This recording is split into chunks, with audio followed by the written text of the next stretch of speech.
So if you have a terminal illness, should you have the right to try treatments that might save your life but are not yet officially approved by the feds? That debate is now playing out across this country as a growing number of lawmakers get behind what is called the Right to Try Act. William Lajeunesse has the details from Los Angeles. Well, imagine, Megan, a disease that takes 15,000 victims a year, yet just 20 patients are selected for a clinical trial. A year later, the drug shows dramatic results, but FDA approval remains years away. Should other terminally ill patients have a right to try the drug? You decide.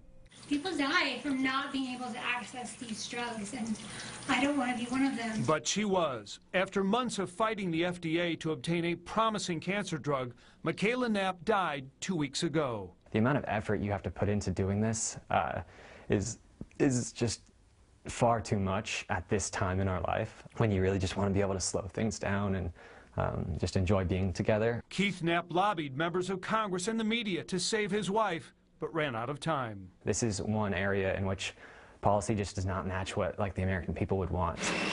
Around the country, terminally ill patients want access to experimental drugs, not yet fully approved by the FDA. This is my brother, Max. He's been on Teplerson for 2 years. These brothers share the same disease. Max got into a clinical trial and is getting better. Austin did not and continues to get worse. My brother Max can run and walk. I can only sit in my wheelchair and watch him. If Austin is never given the chance to get on a Teplerson, we know with 100% certainty that he will die. Just 3% of patients get selected for a clinical trial.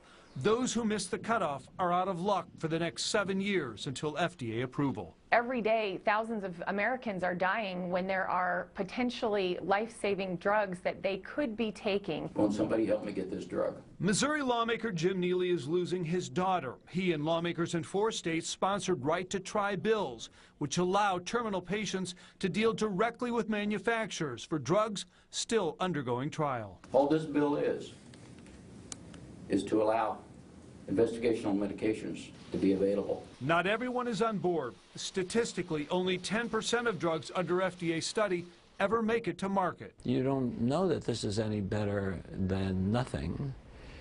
You don't know that this won't reduce your life expectancy rather than increase your life expectancy. Critics say unproven drugs offer a false hope, and companies shouldn't sell medications until they're proven safe and effective. But the terminally ill say some hope is better than none at all. Megan? William Lajeunesse.